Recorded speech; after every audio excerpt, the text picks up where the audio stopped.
ഇയാള് വ്യഭിചാരിയായി തന്നെ നിൽക്കുകയാണ് വെച്ചാൽ വലില്ലാഹിരിൽ ഹജർ, വ്യഭിചാരിക്ക് കല്ലാണ് കിട്ടുക, കുട്ടനെ കിട്ടൂല എന്ന് തന്നെയാണ് അഷ്റഫുൽ ഖൽഖ് സ്വല്ലല്ലാഹു അലൈഹി വസല്ലം പദങ്ങൾ. ഇതുമായി ബന്ധപ്പെട്ട കുട്ടിക്ക് അവകാശവാദം ഉന്നയിച്ചുകൊണ്ട് ഒരു വ്യഭിചാരി വന്നപ്പോൾ, വ്യഭിചാരിയുടെ കുടുംബം വന്നപ്പോൾ അള്ളാഹു റസൂൽ പറഞ്ഞ വിധി അതനുസരിച്ചാണ് ഇസ്ലാമിക കർമ്മശാസ്ത്രത്തിൽ ഇസ്ലാം സ്വീകരിച്ച ആളുകൾക്ക്, ബോധ്യപ്പെട്ട ആളുകൾക്ക് അവരുടെ പരലോക ഗുണത്തിന് വേണ്ടിയുള്ള നിയമം.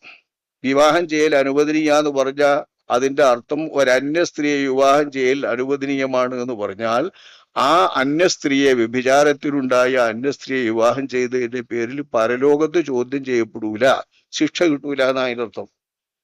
പരലോകത്ത് ശിക്ഷ കിട്ടുമോ, പരലോകത്ത് ചോദ്യം ചെയ്യപ്പെടുമോ എന്നാണ് അനുവദനീയമാവുക, നിഷിദ്ധമാവുക എന്ന് പറഞ്ഞതിന്റെ കാര്യം.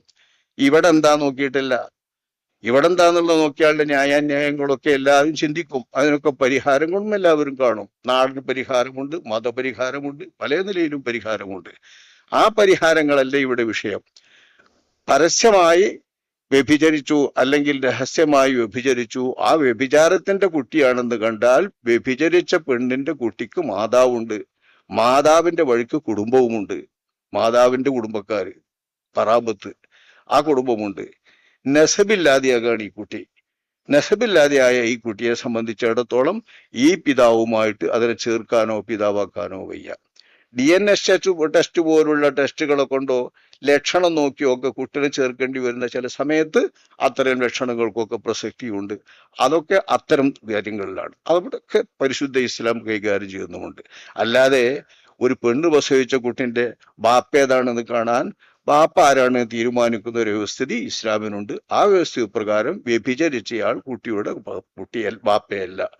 ബാപ്പയല്ലാത്തതുകൊണ്ട് അന്യപുരുഷനാണ്. അന്യപുരുഷൻ അന്യ സ്ത്രീയെ വിവാഹം കഴിക്കുന്ന വിഷയം. അത് വ്യഭിചാരത്തിലെ മകൾ എന്നതിന് പറയാൻ പാടില്ല. വ്യഭിചാരത്തിലെ മകൾ എന്ന ഇടപാടില്ല. വ്യഭിചാരത്തിലെ